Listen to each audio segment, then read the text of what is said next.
नमस्कार मित्रों, आपका स्वागत है तक्षशिला में।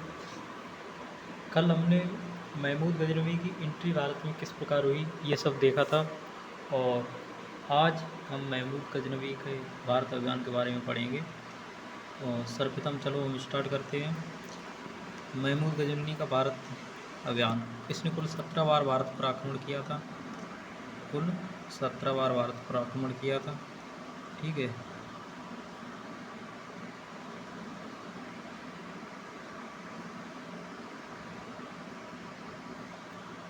कुल 17 बार भारत पर आक्रमण किया, जिसमें से सबसे पहले इसने मुल्तान पर ही आक्रमण किया था सबसे पहले, और स्टार्टिंग की थी पंजाब से। तो 1001 में पंजाब पर आक्रमण किया, 1003 में भिरा के किले पर आक्रमण किया तथा वहाँ पर अपना शासन स्थापित किया। अपना वही समझ रहे हो गया, शासन स्थापित किया। 1004 में मुल्तान पर आक्रमण किया, और मुल्तान पर जो आक्रमण है वो 2 बार किया गया, और 2 बार जो युद्ध हुआ है उस युद्ध का नाम है बेहिंद का प्रथम युद्ध, बेहिंद का द्वितीय युद्ध। तो बेहिंद के प्रथम युद्ध में उसने मुल्तान के शासक जयपाल को हराया, और जयपाल अपनी हार सहन न कर सके और उन्होंने इस हार से दुखी होकर, इसका एक कारण था इस हार से उनका दुखी होना कि जिसके पिताजी दादाजी उन्हें ना हरा पाए, उनका पुत्र आके उन्हें परास्त कर गया। इस कारण उन्होंने आत्मदाह कर लिया। तो जब उन्होंने आत्मदाह किया था तो उस समय 1004 चल रहा था, तथा इनका पुत्र जो बहुत दुखी हुआ उनके इस कारण, तो उसने बेहिंद का दूसरा युद्ध किया महमूद गजनवी के साथ, और महमूद गजनवी ने उसके पुत्र आनंद पाल को भी परास्त किया, तथा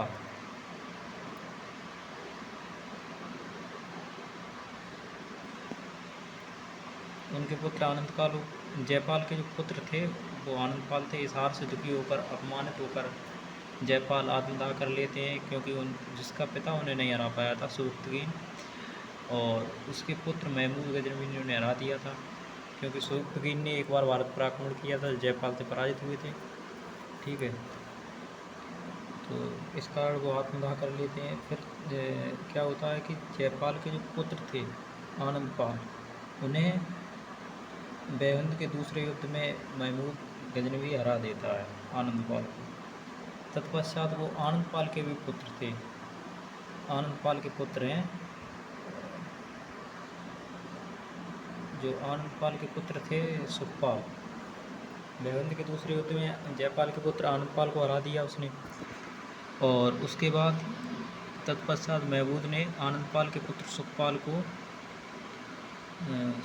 को शाहनवाज की उपाधि दी सर्वप्रथम, शाहनवाज। और शाहनवाज की उपाधि देने के बाद मुल्तान का उपराज्यपाल नियुक्त किया, क्योंकि सुखपाल ने उसके दबाव में आकर, महमूद गजनवी के दबाव में आकर इस्लाम धर्म स्वीकार कर लिया था। और इस्लाम धर्म उसने स्वीकार कर लिया तो उसने उसे उपराज्यपाल नियुक्त किया उसका मुल्तान का, और शाहनवाज की उपाधि देकर वहाँ से वापस चला गया। उसके तुरंत ही, उसके वापस जाते ही 1005 ईस्वी में, 1004 में उसने उपाधि दी शाहनवाज की। उसने मुस्लिम धर्म स्वीकार किया दबाव में आकर अपनी सभी स्थिति को सोच समझकर, और उसके वापस जाते ही सुखपाल ने महमूद गजनवी के वापस जाते ही इस्लाम धर्म का परित्याग कर दिया। उन्होंने इस्लाम धर्म का परित्याग कर दिया, बोला मैं स्वतंत्र हूँ, और स्वयं को स्वतंत्र घोषित किया। और महमूद इससे चिढ़ गया। उसने सुखपाल पर 1005 में पुनः आक्रमण किया और सुखपाल को पराजित किया, और वहाँ के शासक दाऊद को प्रशस्त किया। वहाँ का शासक दाऊद उनका सेनापति रहा होगा, तो उसे वहाँ का शासक बना दिया। कन्नौज पर आक्रमण हुआ उसका 1905 में, 1919 में, सॉरी 1019 में, सॉरी 1005 में सुखपाल पर आक्रमण, 1019 में कन्नौज पर आक्रमण। तो जो कन्नौज के जो शासक हुआ जयचंद, जयचंद क्या करते हैं, जब उसका आक्रमण होता है तो जयचंद अपना राज्य छोड़कर कहीं भाग जाते हैं और महमूद ने सर्वप्रथम खाली मौका पाया, उसे लड़ना भी नहीं पड़ा, थोड़ी मेहनत में पूरा कन्नौज लूटा, भारी संख्या में हिंदुओं को कत्लेआम किया और वहाँ से जितनी संपत्ति लूटी तुरंत की तुरंत गजनी पहुँचाई गई। और उसके बाद आगे भी 2 आक्रमण हुए हैं, उनके बारे में देखते हैं। तो सोमनाथ पर आक्रमण किया था 1025 में।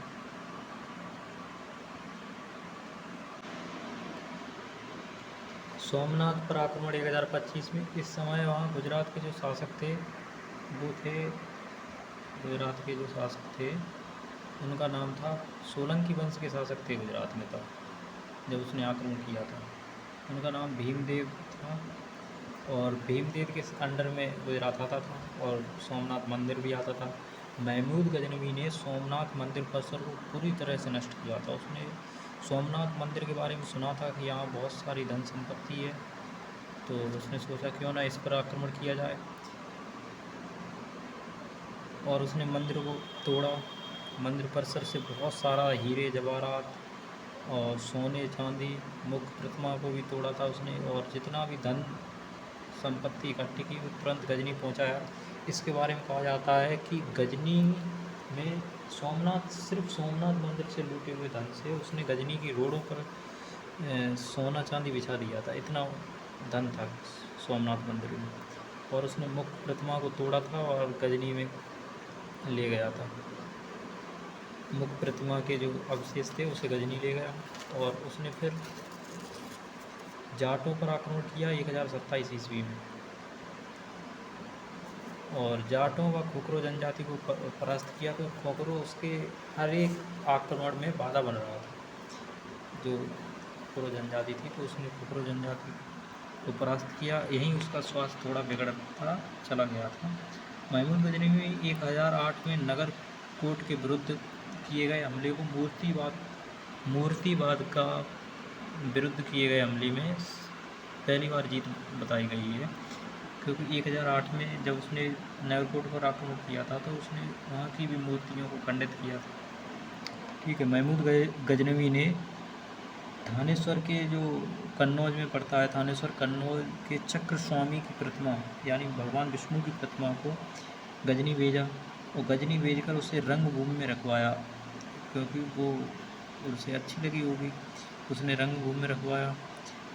और महमूद गजनवी की जो उस समय टक्कर का यानी कह सकते हैं, उस समय महमूद गजनवी को जवाब देने के लिए कोई एक शासक था भारत में, तो सिर्फ विद्याधर थे जो चंदेल शासक थे और महमूद गजनवी इनसे जीत नहीं पाया था। तो उसने 2 बार आक्रमण किया, एक बार 19 में, तब भी विद्याधर ने उसे परास्त किया था और 20 में किया तो दोनों के बीच संधि हुई। उस संधि के अनुसार विद्याधर को उसने बहुत सारी धन दौलत वगैरह दी थी और वहाँ से वापस चला गया। तो अगले सेशन में हम पढ़ेंगे कि विद्याधर ने जयचंद को किस प्रकार मारा था, क्योंकि विद्याधर इस बात से चिढ़ गए थे कि उसने युद्ध न करके युद्ध से भाग चुका था इसलिए। और आगे इसके बारे में और पढ़ेंगे, महमूद गजनवी के बारे में, इसका क्या हुआ था। चलो आज के लिए इतना ही, धन्यवाद।